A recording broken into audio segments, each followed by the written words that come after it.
Okay, since football is a hot topic now because of the Euro Cup, I'm gonna do this video that you guys sent it into the Discord channel as well, which is a reunified Yugoslav football team. How would it look like if Yugoslavia would still be, one country today, and what team would we have for the football games? You have to take it with a grain of salt because, you know, there's a lot of good players in the former Balkans, in former Yugoslavia, but they cannot all be in one team. So if there's more Croats or Serbs, because I know what kind of toxic people we are, and gonna the thick Serbs and only 4 Croats and only, you know, no, don't go there. This is just completely a hypothetical video, okay? So calm the fuck down. With that out of the way, let's take a look on how HITC, the channel HITC7s, never heard of this channel before, so I don't know who commented this in the Discord channel, but they're on some mad shit, I guess. We're gonna see what they think the Yugoslav football team would look like. Goalkeeper, Jan Oblak. A reunified Jan, for the Dutch people watching me, you would think it's a Dutch name. It's also a common Slovenian name, really common. So it's a Slovenian goalkeeper. Yugoslavia would have I agree though, he's a real good goalkeeper. 2 excellent goalkeepers, both Slovenian, and a handful of very good ones. Despite the competition, Jan Oblak is quite possibly the best goalkeeper in the world right now, never mind just from the former state of Yugoslavia. Yes. Yeah, I agree. So he is our number 1. Oblak was born in Slovenia 18 months after the nation gained independence, and he first started representing his country at youth level at the age of 14. Centre-back, Dejan Lovren. I always seem to go with 4-2-3-1 or 4-3-3 formations with these types of what-if videos, so it's about time I mixed it up a bit. Today's team is set up to fit in our best players, and that means a very narrow 3-1-2-2-1-1. Yes, shut up. That is a real formation. Yes, shut up. That's a real formation. Okay. Okay. No, I've never seen it before, but there's no reason why you couldn't. Look, I've got 3 defenders, 5 midfielders, and 2 forwards. It's like a very narrow 3-5-2. I just wanted to fit in the best. Get on with it. Okay, let's see if we can pick up the tempo. The first man in my brilliantly set up back 3 is one of the best defenders on earth, according to Dejan Lovren, and that man is Dejan Lovren. The Liverpool centre-back may, according to that man, sometimes be the butt of a few jokes, but he obviously isn't as bad as some people make out, given that he played 18 games last season as the Reds won the Champions League, and he's played 14 times this season en route to Liverpool winning the Premier League title, and he played a pivotal role in Croatia's run to the 2018 World Cup final. I think he's okay, but I don't know. Does he deserve a spot on this setup? Like, what's more, Lovren often saves his best performances for the international stage, and he's won 57 caps for Croatia in total. Lovren was actually born in modern-day Bosnia and Herzegovina, whilst it was part of the Socialist Federal Republic of Yugoslavia, but Lovren and his family fled Bosnia as refugees, firstly to Germany, and then to Croatia. And then he picked to play for Croatia because his parents, one or both of his parents, are ethnically Croatians. Centre-back, Stefan Savic. Yeah. Stefan Savic is what you might call a kick it and head it type of centre-back, a man who knows both his duties and his limitations, and carries them out with minimal fuss. That's why Savic occupies the central spot in my back 3, not as a sweeper, but as a stopper. Formerly of Partizan, Man City and Fiorentina, Savic has been with Atletico Madrid since 2015, where Diego Simeone has crafted him into a really solid central defender. Savic was born in the small agricultural town of Mojkovac, which has been a mini hotbed of footballing talent back when Montenegro was part of Yugoslavia. Savic began representing Montenegro on the international stage at 16, and he has won 52 caps for the senior team in total. Centre-back, Alexander Kolarov. Alongside... Yeah, Kolarov. He's a consistent player, so I like that. Had 2 pretty no-nonsense defenders, the last man in my back 3 is much more of a ball player. Alexander Kolarov is primarily a left-back, although he is no stranger to deputising as a centre-back, and I think he'd be more than comfortable playing on the left of a back 3. One of the elder statesmen of this side, Kolarov was born in Belgrade, which is the modern-day capital of Serbia, and was at that time the capital of Yugoslavia. The second former Man City player in our backline, Kolarov has been at Roma since 2017, where the 34-year-old has had a real renaissance in Serie A. He has won 90 caps for Serbia, he has a wonderful left foot, and he was among the first names on my team sheet.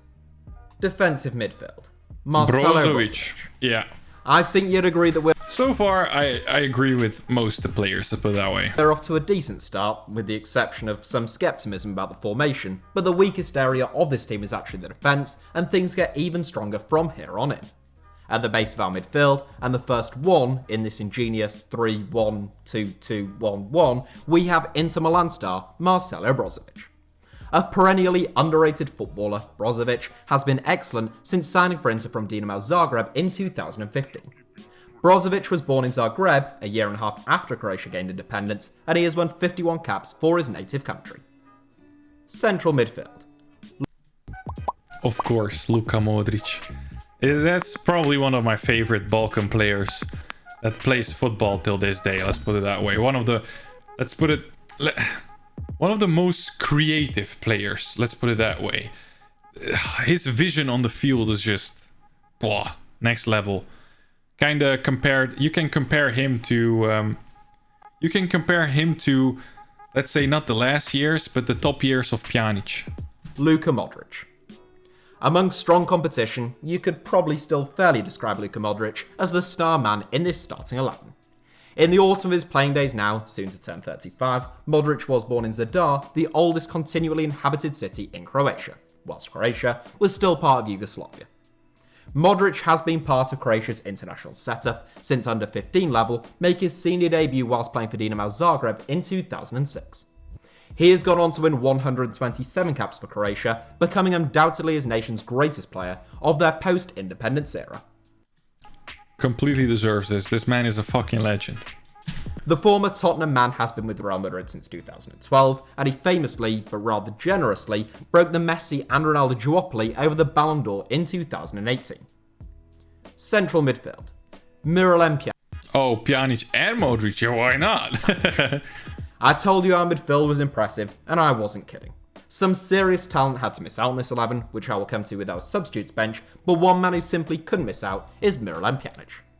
The classy Juventus midfielder, who recently turned 30, was born in the city of Tuzla, modern-day Bosnia, prior to the breakup of Yugoslavia. Shortly before Pjanic turned 2, Bosnia voted by a margin of 99.7% to 0.3% in favour of gaining independence.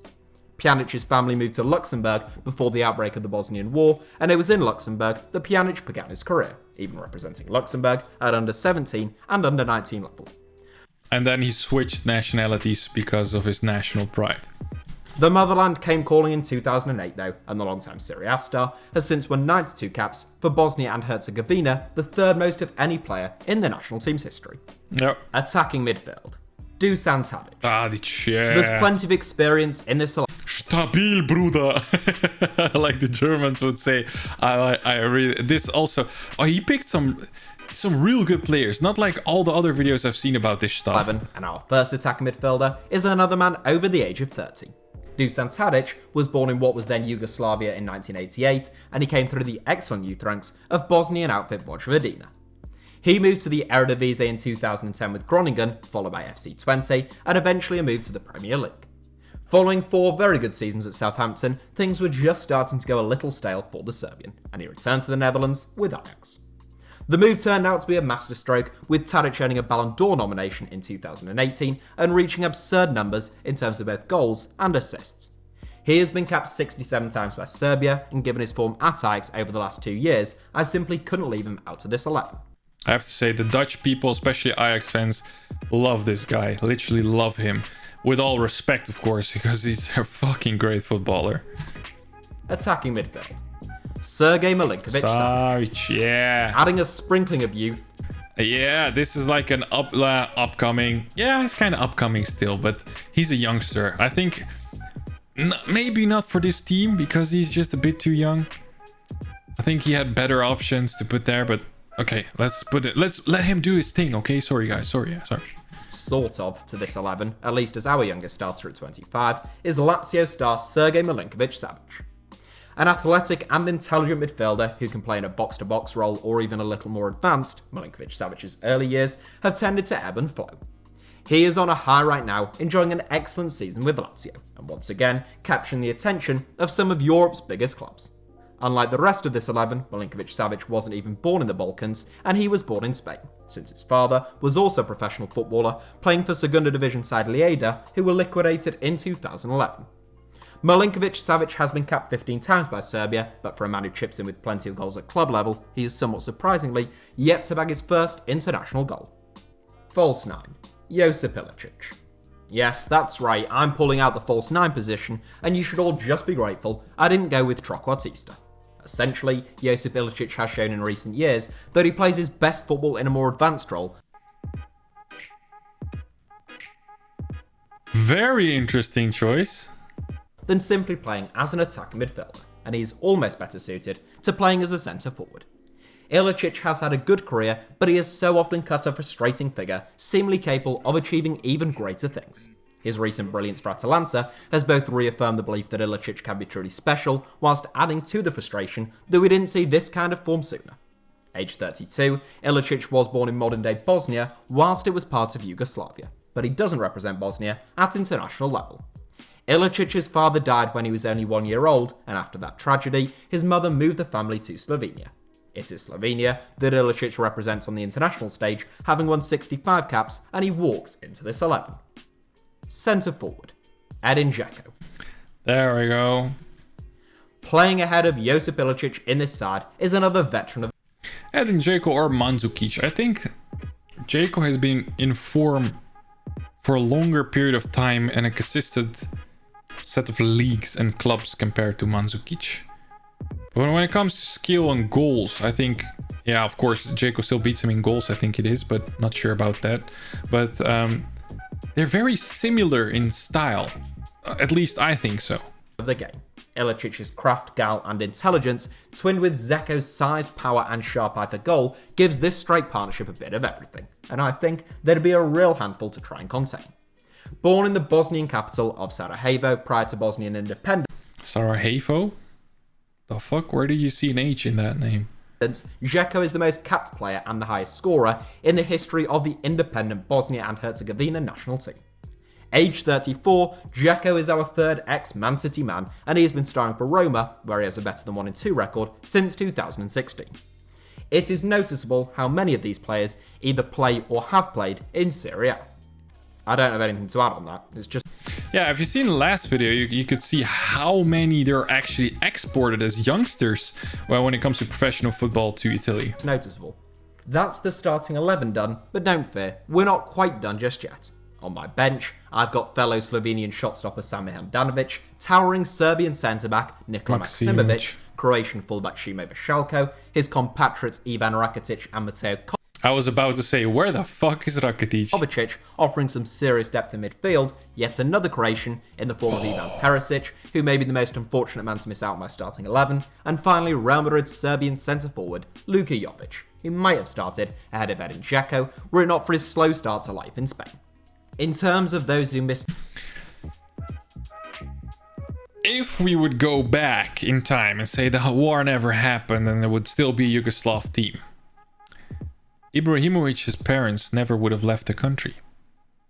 Which means Ibrahimovic would be born in Yugoslavia, which means he could represent the Yugoslav team.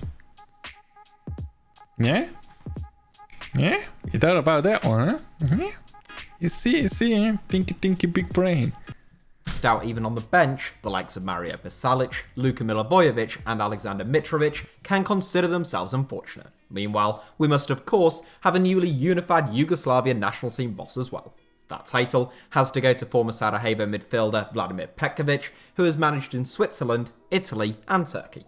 The former Lazio boss has been managing the Swiss national team since 2014, where he has done an excellent job. But I'm sure we could tempt him over to our newly reunified Yugoslavian national team. Definitely. With a chance to coach the likes of Jan Oblak, Luka Modric and Miralem Pjanic. That is it from... I like him. It's a different video than the other ones. He actually picked some younger players, let's put it that way as well.